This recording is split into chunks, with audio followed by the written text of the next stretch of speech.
तो hello guys, आ चुकी हूँ आपके लिए एक और न्यू मिनी ब्लॉग के साथ में। तो स्वागत है आपका इस ब्लॉग में।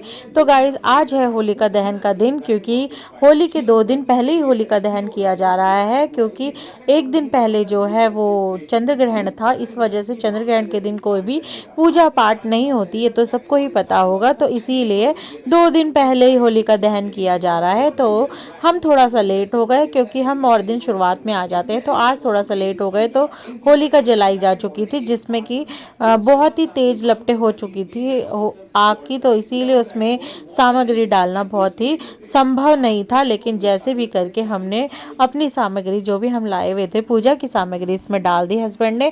फिर वो कोशिश कर रहे थे कि अपनी गेहूं की बालियां भुनी जाए, लेकिन बाली भुनना बहुत आसान काम नहीं था, क्योंकि आग की लपटें जो थी वो बहुत तेज हो गई थी।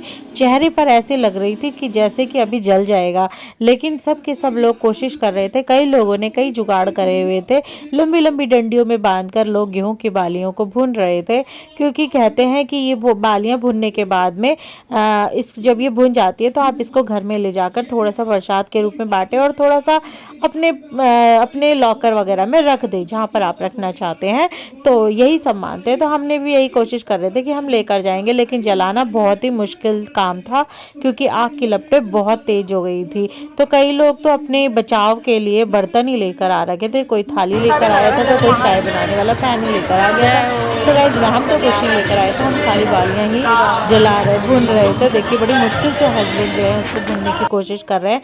तो जैसे तैसे भी हमने जो है अपना बालियों को भून ही लिया है। फिर इसके बाद इसको कहते हैं, होलिका का एक अपना ही महत्व है। आप लोगों को इसकी कहानी तो पता ही होगी कि होलिका दहन किस लिए किया जाता है। यह एक कथा है इसके पीछे पुरानी, की भक्त प्रहलाद की बुआ का नाम था होलिका, जो कि हिरण्यकश्यप की बहन थी, और उन्हें वरदान था कि वो कभी भी आग में नहीं जलेगी। लेकिन कहते हैं ना गाइस, अधर्म का नाश करने के लिए भगवान किसी भी रूप में प्रकट हो जाते हैं। तो इसी तरह भगवान जी ने भक्त प्रहलाद की रक्षा की, उनको आग में जलने नहीं दिया, क्योंकि होलिका उनको गोद में लेकर बैठ गई थी आग में जलाने के लिए।